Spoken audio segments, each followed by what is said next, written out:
Issue పోయిందిగా తేలుస్తారు కోర్టులో. కానీ ఎంత వేగంగా పనిచేశారు సార్ మీరు? అంత వేగంగా పనిచేయడం మిగతా కేసుల్లో ఎందుకు? పాపం మా అమ్మాయి, చనిపోయిన అమ్మాయి ఏం తప్పు చేసింది మా బిడ్డ? వారం తర్వాత మాట్లాడే ప్రయత్నం, హుటాహుట్న శవాన్ని తీసుకురావడం, పోస్ట్ మార్టం చేయడం, దాన్ని పూర్తి చేయడం, everything happened. Nobody knows that. Everybody searching for the dead body. Where is she? But you did everything.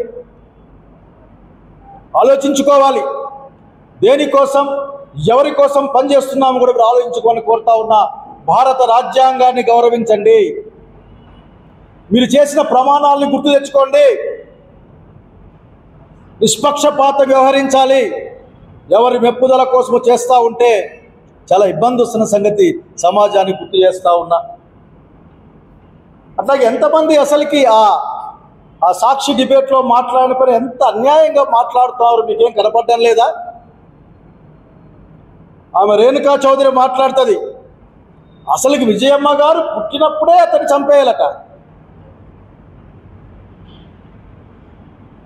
ఇప్పుడు నాకు డౌట్ వస్తుంది, ఈ సలహా ఈరోజే ఇచ్చారా? మీరు అనేక సార్లు ఏమైనా ఇచ్చి ఉన్నారా?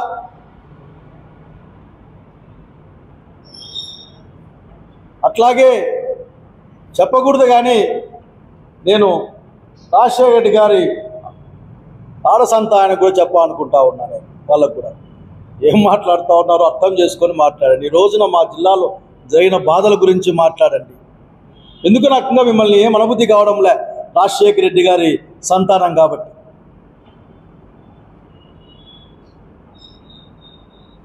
కనుక మీరు ఆలోచించుకోవాలి ఎన్ని మాటలు. అసలు భారతీయ గారిని అసలు ఎప్పుడైనా ఎక్కడైనా మహాతల్లి ఎప్పుడైనా సరే రాజకీయాల్లో కనిపించిందా, మాట్లాడిందా? అంటే ఛానల్లో వచ్చిన కార్యక్రమం తప్పైతే దాని ఛానల్ ఓనర్ల గంట కడతారా మీరు? అంటే ఎన్ని ఛానల్లో ఎన్ని మాట్లాడే వాళ్ళ ఓనర్లు అడ్డగడతారా? ఏంటి ఈ రోజున ఒక 5 సంవత్సరాల కాలంలో లేక 2 సంవత్సరాల కాలంలో ఎందుకు ఈ ప్రభుత్వం వచ్చినాకనే దూరం కూడా వద్దు, ఏ ఛానల్లో ఏ డిబేట్ జరిగాయి, ఏ డిబేట్లో ఏమొచ్చింది, అట్లాగే చిన్న పెద్ద డిబేట్లు ఏం మాట్లాడారో మాట్లాడండి. ఎంత విచ్చల విలిగా కామెంట్ చేసినా కానీ పట్టించుకోలేదు కదా.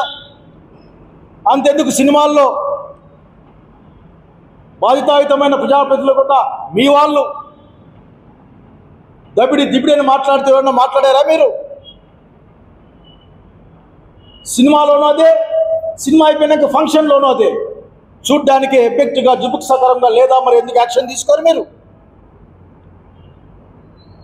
ఏదేమంటే చంద్రబాబు గారు మరొక్కసారి మిమ్మల్ని అడుగుతా ఉన్నా, నేను పదే అడుగుతూ ఉంటాం కూడా, మీరు ఏం నేర్పించాలనుకుంటా ఉన్నారు?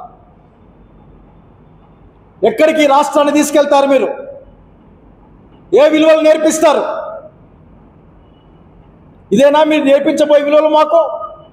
సామాజిక రంగంలో మీరు ఏం చేయాలనుకుంటున్నారు? మమ్మల్ని రాజకీయంగా ఏమి నేర్పిద్దాం అనుకుంటున్నారు? వేసేయండి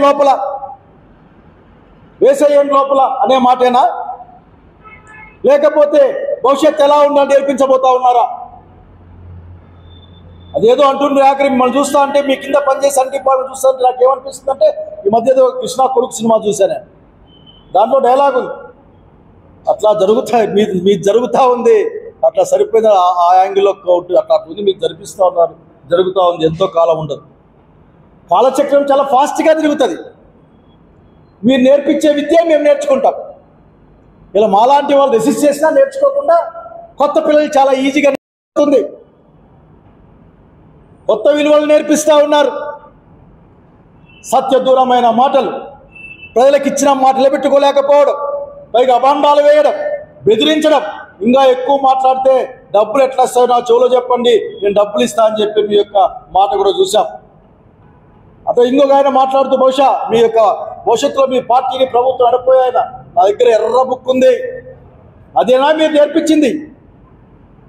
మీ వారసుని నేర్పించి అదేనా? బుక్ తీసుకో, ఆ బుక్లో రాసుకో, అది మంత్రగాళ్ళ బుక్, ఆ బుక్లో రాస్తే కాళ్ళు ఇరిగిపోతాయి, చేతులు ఇరిగిపోతాయి, హార్ట్ అటాక్ వస్తుందని నేర్పించారా మీరు? 10th క్లాస్ పరీక్షలు వస్తే గతాన్ని తవ్వుకోండి గతాన్ని, కానీ ఇప్పుడు 10th క్లాస్ పరీక్షల గురించి మాట్లాడాలి కదా. పొద్దున ఒక మాట, సాయంత్రం ఒక మాట మాట్లాడే మీ అలవాటు ఎట్లా మీ కిందికి పంపిస్తారు మీరు? ఏమైనా మాట్లాడితే మీకు కోపం వస్తుంది. మీకు కోపం వస్తే పాపం సామాన్యులు బలైపోతారు. పిఠాపురంలో వర్మ గారు చెప్పారు, ఇసుక అక్రమంగా తరలించుకుపోతా ఉన్నారు, దీనిపైన యాక్షన్ తీసుకోవాలి అని. తీసుకుంటారా? హిందూపురం, అనంతపురం, ఈ రాష్ట్రం మొత్తం మీద జరిగిన అనేక అకృత్యాలపైన మీరు ఏమైనా కంప్లైంట్ చేస్తారా? చేయండి. మీపైన చాలా ఆశలు పెట్టుకునే ఈ అనుమానం ఎట్లాగూ ఉంది. ఎక్స్ట్రా వచ్చిన 25 లక్షల ఓట్లు ఎక్కడి నుంచి వచ్చాయని అనుమానం ఎప్పటికీ ఉంది. అది ఎప్పటికీ తీరదు అనుమానం ఆఖరికి. దీన్ని లోక్సభ విపక్ష నాయకుడు కూడా రాహుల్ గాంధీ గారు దీన్ని లేవనెత్తారు. సమాధానం చెప్పుకునే వాళ్ళు లేరు ఇక్కడ. కనుక మీరు కొత్త విషయాలని, కొత్త విలువల్ని ఏంటంటే మీకు ఇష్టం లేకుంటే అందులో ఉన్నా లేకున్నా సరే ఉన్నారని చెప్పేసేసి మీకు మీరు అనుకొని దానిపైన కేసులు గడ్డం అత్యంత వేగంగా, ఇది కరెంటు వేగంతో పోయి తీసుకొచ్చి పడేయడం. ఇప్పటికే నాకు వచ్చిన వార్త తప్పో తెలియదు కానీ కొమ్మినేని శ్రీనివాసరావు గారి పైన 50 పైచిలు కేసులు పెట్టినారు అని. ఉన్నట్లుండి ఒక రోజుకి అతను 50 కేసుల్లో ఉండే క్రిమినల్గా ఎట్లయ్యాడో ఈ ప్రపంచానికి అర్థం కావడంలే, ఈ రాష్ట్రానికి అర్థం కావడంలే. చివరికి మా లాయర్లు మనోహర్ కానీ అట్లాగే ఇంకొక మా సుధాకర్ రెడ్డి గారు కానీ పోతే మాట్లాడడానికి కూడా అవకాశం. అంటే చివరికి చట్టము, ఇండియన్ పీనల్ కోడ్ ఆదేశించిన ఆదేశూత్రాలను అమలు చేయలేరా మీరు? ముద్దాయికి లాయర్ని పెట్టుకునే హక్కు ఉంది, లాయర్ కలిసే హక్కు ఉందన్న సంగతి కూడా మీరు మర్చిపోతే ఎట్లా? చివరికి ఇటువంటి పరిస్థితులు మిమ్మల్ని ఎట్టివేస్తా ఉన్నారు. ఈ సమాజానికి రాజకీయంగాను సామాజిక పరంగాను కొత్త విద్యల్ని నేర్పిస్తా ఉన్నారు.